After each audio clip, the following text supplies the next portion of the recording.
करता हूँ। उम्मीद करता हूँ और आशा करता हूँ आप सभी हमारे छोटे भाई बहन बहुत अच्छे होंगे, मस्त होंगे, स्वस्थ होंगे। रिफ्रेश कर दिए, ठीक है। सभी लोग यहाँ पर आ जाइए, जुड़ जाइए। फिर हम लोग आज का जो हमारा ये सेशन है हम उसकी शुरुआत करेंगे।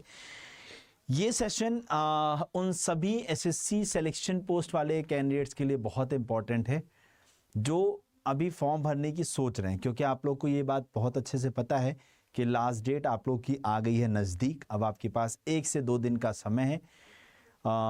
तो भी मैंने सोचा, क्योंकि बहुत सारे बच्चे ऐसे हैं जो जगे नहीं हैं अभी, और शायद इस वीडियो से जग जाएं, शायद इस वीडियो को देखने के बाद उनके अंदर एक इच्छा शक्ति जग जाए कि नहीं अब हमें फॉर्म भर देना चाहिए। तो चलिए शुरुआत करते हैं। मैं आप लोग को यहाँ पर पोस्ट डिटेल बताने वाला हूँ 10th वालों के लिए, 12th वालों के लिए, ग्रेजुएशन वालों के लिए ये कौन कौन सी पोस्ट भर सकते हैं, वो सारी डिटेल में आप लोग को अगले 10 मिनट लूँगा। 10 मिनट में सारी चीज़ें हम लोग यहाँ पर क्लियर कर लेंगे, डिस्कस कर लेंगे। जैसा कि अगर हम लोग यहाँ पर बात करने की कोशिश करें सिलेक्शन पोस्ट की, हाँ, तो सिलेक्शन पोस्ट में इस बार टोटल नंबर ऑफ जो वैकेंसीज हैं, एक सेकंड ना भाई, थोड़ा सा ऊपर कट रहा है, ठीक है।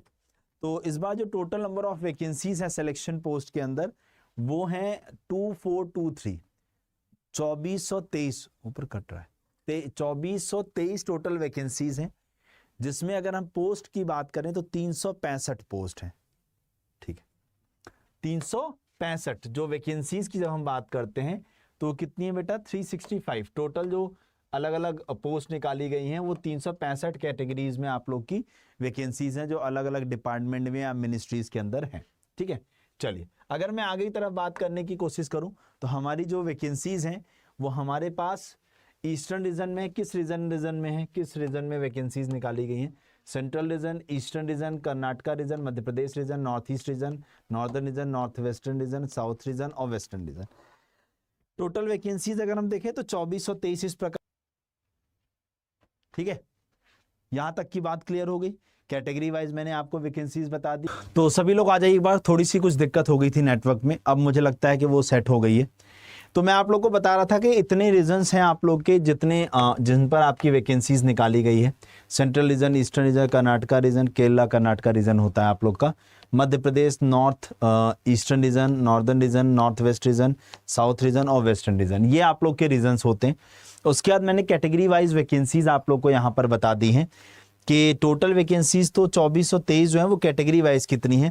तो अनरिजर्व की टोटल 1169 वैकेंसी, ईडब्ल्यूएस की 231, ओबीसी की 561, एसटी की 148 और एससी की 314, एक्स सर्विसमैन की 82 और बाकी कैटेगरीज की है। अच्छा, मैं आप लोग को यहाँ पर एक बात और बताना चाहूँगा, ये जो सारी वैकेंसीज हैं इसी के अंदर आपके 10th वालों की वैकेंसी भी है, इसी वैकेंसी में 10वीं पास की वैकेंसी भी है, 12वीं पास की वैकेंसी भी है और ग्रेजुएशन वालों की भी वैकेंसी है। मतलब इसमें सबकी वैकेंसी, ऐसा नहीं है कि ये केवल 10th वालों के लिए है या ऐसा भी नहीं कि केवल ग्रेजुएशन वालों के लिए। ये वैकेंसीज के अंदर सारी वैकेंसीज आप लोग की यहाँ पर इंक्लूडेड है, ठीक है। चलिए आगे की तरफ बढ़ते हैं बेटा। अगर मैं यहाँ पर बात करने की कोशिश करूँ, ये वो पोस्ट के नेम हैं जिन पर इस बार वैकेंसी निकाली गई है। ये वो सारी पोस्ट हैं जिनके ऊपर इस बार वैकेंसी निकाली गई है, जिसमें कैंटीन अटेंडेंट हो गए आप लोग के, एमटीएस की भी देखो पोस्ट है, लाइब्रेरी अटेंडेंट की करके देखो है ना, एमटीएस की लाइब्रेरी अटेंडेंट करके भी पोस्ट है। मैं कुछ मेजर पोस्ट पे आना चाहूँगा, जैसे एमटीएस, हाँ। उसके बाद अगर हम लोग बात करें कैंटीन अटेंडेंट ये है, साइंटिफिक असिस्टेंट की है, हाँ, टेक्निकल अटेंडेंट की है, मल्टीटास्किंग स्टाफ की है, हाँ, फायरमैन की पोस्ट है, टेक्नीशियन की पोस्ट है, हाँ, उसके बाद जूनियर कंप्यूटर की पोस्ट है, हाँ, इस तरीके से बहुत सारी, हाँ, रेडियोग्राफर की पोस्ट है, साइंटिफिक असिस्टेंट की पोस्ट है, हाँ, फर्टिलाइजर इंस्पेक्टर की पोस्ट है यहाँ पर। ऐसे इधर देखने को करो तो जूनियर साइंटिफिक असिस्टेंट की, ऐसे सारी, ये सारी पोस्ट के नाम हैं। ये वो सारी पोस्ट हैं जिन पर इस बार वैकेंसी निकाली गई है, चाहे वो 10th के लिए हो, चाहे 12th के लिए, चाहे ग्रेजुएशन के लिए। सब सारी डाउट आज क्लियर कर दूंगा आप लोगों के। उसके बाद अगर मैं बात करने की कोशिश करूं यहाँ पर skill test like typing, data entry, computer proficiency test etcetera जो है, where prescribed is essential in essential qualification will be conducted which will be a qualifying nature unless specified in post detail end, हाँ, corrigendum if any uploaded by the commission. यानी जैसे अभी मैं post की detail दिखाऊंगा, अगर किसी post पर ये लिखा होगा कि इसेंशियल क्वालिफिकेशन में आपको टाइपिंग आनी चाहिए या हम आपका ये स्किल टेस्ट लेंगे, तो वहां पर ही होगा, बाकी किसी पोस्ट पर नहीं होगा। यानी एक एग्जाम आपको बेसिकली मैक्सिमम पोस्ट के लिए 95% पोस्ट के लिए आपको केवल एक एग्जाम देना है सिलेक्शन पोस्ट का।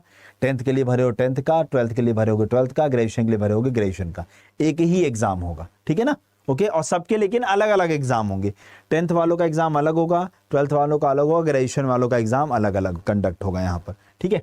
चलिए, अगर मैं यहाँ पर आगे की तरफ लेकर चलूँ आप लोग को, तो ये कैटेगरी वाइज, अब जैसे कैसे आप लोग नोटिफिकेशन जब आप ओपन करते हो तो वहां पर देखो सबसे पहले रीजन का नाम लिखा होगा, फिर पोस्ट कैटेगरी नंबर, इसकी फॉर्म फिलिंग भी मैंने की, उसमें बताया है कि कैसे कौन सी चीज भरनी है, ठीक है।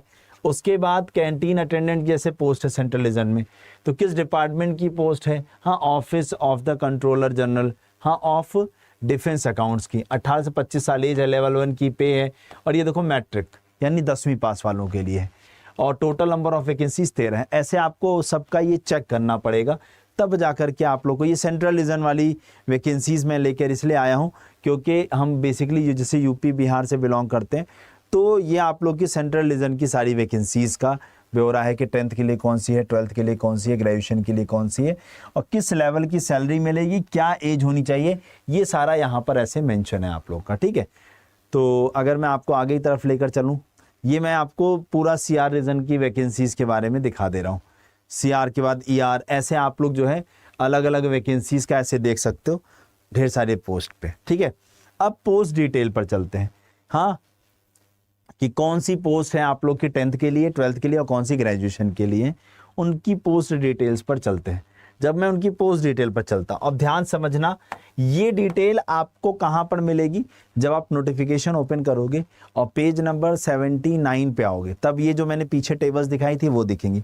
उसी में ऊपर एक लिंक लगा होगा, ऊपर एक ब्लू कलर का लिंक होगा क्लिकेबल, उस पर जैसे क्लिक करोगे ये चीज ओपन होने के लिए आ जाएगी, जिसमें पोस्ट कोड आप देखना है, ये है। उसके बाद पोस्ट का नेम है, जैसे गर्ल कैडेट इंस्ट्रक्टर की। उसके बाद इनिशियल प्लेस ऑफ पोस्टिंग कहाँ पर होगी, हाँ NCC battalion in Uttar Pradesh and Bihar, यानी यूपी और बिहार के बटालियन में पोस्टिंग होने वाली है, ठीक है। तो जॉब रिक्वायरमेंट्स क्या क्या है यहाँ पर मेंशन है। उसके बाद educational qualification, level of examination graduation above, यानी अगर आपने ग्रेजुएशन कर रखा है तो आप इस फॉर्म को भर सकते हैं। इसेंशियल क्वालिफिकेशन में लिखा हुआ है कुछ, degree in any discipline from a recognised university, यानी आपके पास किसी भी यूनिवर्सिटी की डिग्री हो, और NCC सी सर्टिफिकेट अगर आपके पास है तो ही आप एलिजिबल हो इस पोस्ट के लिए, अदरवाइज आप एलिजिबल नहीं हो। आई बात समझने, ये ऐसे आप अगली किसी पोस्ट के बारे में जान सकते हो। जैसे सेंट्रलिज्म का ही पोस्ट कोड है CR 10-125, ठीक है। यहाँ पर कैंटीन अटेंडेंट की पोस्ट है, यहाँ पर देखो प्रयागराज में with all India service liabilities की बात कर रहे हैं, ठीक है ना। यहाँ पर अगर आप लोग गौर से देखो तो यहाँ पर जॉब ड्यूटी में क्लीनिंग, कुकिंग, ये सारी चीज़ें आप लोग का काम होगा। एजुकेशनल क्वालिफिकेशन देखो क्या मांगा गया है, यहाँ पर 10वीं पास मांगा गया है। अब इसेंशियल क्वालिफिकेशन में ही आपको अगर आपका स्किल टेस्ट वगैरह होना है तो वहाँ लिखा होगा, नहीं होना है तो नहीं लिखा होगा। अब जैसे यहाँ देखो लिखा है 10th पास और equivalent from a recognised board. अब यहाँ पर इसेंशियल क्वालिफिकेशन में ऐसा कुछ लिखा है क्या कि हम टाइपिंग लेंगे या हम कुकिंग करा के चेक करेंगे, नहीं है, कोई स्किल टेस्ट की बात नहीं की गई है। इसका मतलब केवल आप लोग को क्या देना है, एक एग्जाम देना है। एग्जाम आप लोग को सिंपली बता दूं 4 सब्जेक्ट है, रीजनिंग, मैथ्स, इंग्लिश और GS, जिसमें 25-25 क्वेश्चन आने हैं, हाँ 25-25 क्वेश्चन आने हैं, और 50-50 नंबर का है। एक क्वेश्चन कितने नंबर का है बेटा, एक क्वेश्चन आप लोग का 2 नंबर का है, और 60 मिनट का आपका टोटल पेपर है। और जब हम लोग नेगेटिव मार्किंग की बात करते हैं, यानी 100 क्वेश्चन 200 नंबर का, और नेगेटिव मार्किंग की बात करते हैं तो आधे नंबर की नेगेटिव मार्किंग है। एक बात बता दूं, ये पेपर 10th के लिए अलग होगा, 12th के लिए अलग होगा, और ग्रेजुएशन के लिए अलग कंडक्ट होगा। यानी अगर आप ग्रेजुएशन में हो और आप 3 पोस्ट के लिए अप्लाई करते हो, एक कोई ग्रेजुएशन की पोस्ट, एक कोई 10th की पोस्ट और एक 12th की, तो आपको 3 एग्जाम देने होंगे। अगर आप 12th पास हो और आप कोई 2 पोस्ट के लिए अप्लाई करते हो, जिसमें से एक 10th की और एक 12th की, तो आपको 2 एग्जाम देने होंगे, 10th वाला अलग देना होगा, 12th वाला अलग हो देना होगा। अगर आप ग्रेजुएशन की ही सारी पोस्ट के लिए अप्लाई कर रहे हो तो आपको एग्जाम एक देना होगा। मेरा पॉइंट समझ रहे हैं ना। जब आप अलग अलग क्वालिफिकेशन की पोस्ट के लिए अप्लाई करोगे तो आप लोग को अलग अलग एग्जाम देना होगा, और अगर आप एक ही क्वालिफिकेशन के लिए अप्लाई करोगे तो आपको एक एग्जाम देना होगा। लाइव फोटो बेटा अगर आपको कैप्चर करनी है तो मोबाइल ऐप जो है एसएससी का माई एसएससी, उससे ट्राई करो, उससे हो जा रहा है। ठीक है बेटा, चलो ऐसे आगे और पोस्ट ले सकते हैं। जैसे हमने सेंट्रल रीजन की एक पोस्ट कोड लिया 11425, मल्टीटास्किंग स्टाफ का है, हाँ सैनिटरी का, ऑल इंडिया सर्विस लाइबिलिटी है। अब यहाँ देखो 10वीं पास मांगा है और कुछ भी नहीं है, इसका मतलब 10th पास, ये चीज़ बोली गई है। और क्या काम करना होगा वो चीज़ यहाँ पर मेंशन लिखा हुआ है। ऐसे आपको हर पोस्ट का अलग अलग डिटेल देखना पड़ता है। जैसे जूनियर इंजीनियर, हाँ quality surveying and contracts all India है। अब यहाँ पर देखो अगर हम बात करें तो 12th मांगा गया है। अब इसेंशियल में क्या बोला है, मैट्रिकुलेशन और equivalent from a recognised board या institute, 3 year diploma in civil engineering. अगर आपके पास 3 साल का डिप्लोमा होगा सिविल इंजीनियरिंग में तो फायदा है। यानी देखो ए और बी पॉइंट मेंशन है, इसका मतलब आपने यहाँ पर जो हायर सेकेंडरी 12th बोला है, इसके साथ साथ आपके पास 3 साल का डिप्लोमा होना चाहिए सिविल इंजीनियरिंग में, या आपने इंटरमीडिएट पास कर रखा हो building and quantity surveying sub division 2 of the institute of surveyor India, या तो आपने इसमें काम किया हो तब आप यहाँ पर एलिजिबल हो। अदरवाइज इन शॉर्ट 114 वैकेंसी के लिए आप कब एलिजिबल होगे, 114 वैकेंसी के लिए आप कब एलिजिबल होगे, अगर आपने 12th तो पास किया ही हो, साथ ही साथ आपके पास 3 साल का डिप्लोमा होना चाहिए सिविल इंजीनियरिंग में, तो आप एलिजिबल होगे। ठीक है, 114 वैकेंसी है। अगर मैं ग्रेड पे की बात करता हूँ, लेवल 6 की वैकेंसी है, 35,400 से लेके 1,12,400 रुपए के बीच में इसकी सैलरी रहने वाली है। तो इस तरीके से आप लोग को हर वैकेंसी का अलग अलग डिटेल देखना होता है, और फिर जाकर के आपको कहीं डिसाइड करना होता है कि मुझे कौन सी पोस्ट के लिए अप्लाई करना है और कौन सी पोस्ट के लिए अप्लाई नहीं करना है। समझ गए? ऐसे आप लोग अगर सारा चेक करोगे तब आप लोग को सारी वैकेंसीज के बारे में इंफॉर्मेशन मिल पाएगी। ओके बेटा, तो मैंने आप लोग को कुछ पोस्ट का बताने की इसीलिए कोशिश की ताकि आप लोग अब समझ जाओ और जाकर के इसे अप्लाई कर दो। ठीक है ना बेटा? अब आप लोग अच्छे से तैयारी करते रहिए। मैं आप लोग को बताऊं, इसके लिए आप मेरे साथ फ्री यूट्यूब क्लासेस पर जुड़ सकते हो। इसके लिए आप मेरे साथ फ्री यूट्यूब क्लासेस पर जुड़ सकते हो। कैसे जुड़ोगे मैं आपको बता दूं, अड्डा 24/7 पे जाओ बेटा। जैसे आप अड्डा 24/7 की एसएससी अड्डा के यूट्यूब चैनल पे जैसे आप आओगे, जहां आपका ये सेशन चल रहा है, एसएससी अड्डा के जैसे यूट्यूब चैनल पे आप यहाँ पर आओगे, हाँ एसएससी अड्डा के जैसे ही यूट्यूब चैनल पे आप यहाँ पर आओगे, ये यूट्यूब चैनल है।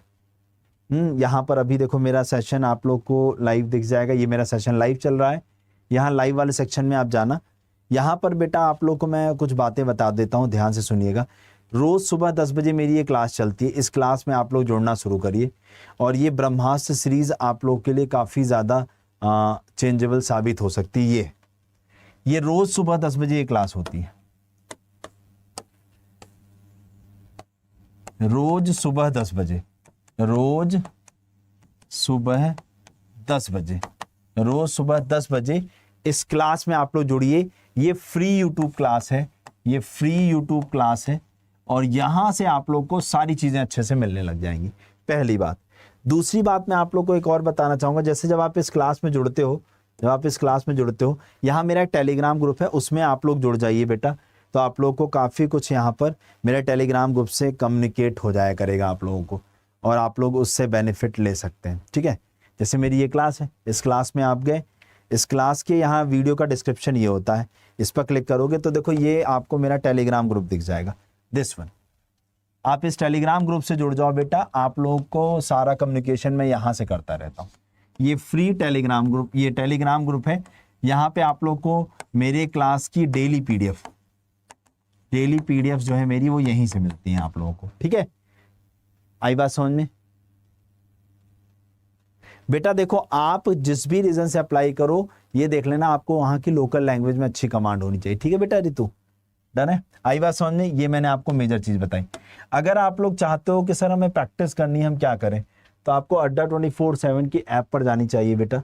जैसे आप यहाँ पहुंचोगे, यहाँ ऑल कोर्सेज, यहाँ एसएससी, और एसएससी पे जैसे पहुंचोगे ये है सिलेक्शन पोस्ट, यहाँ चले जाना। अगर बैच लेने की इच्छा हो तो ये बैच 22 मई को आया था, आप इसको ले लेना।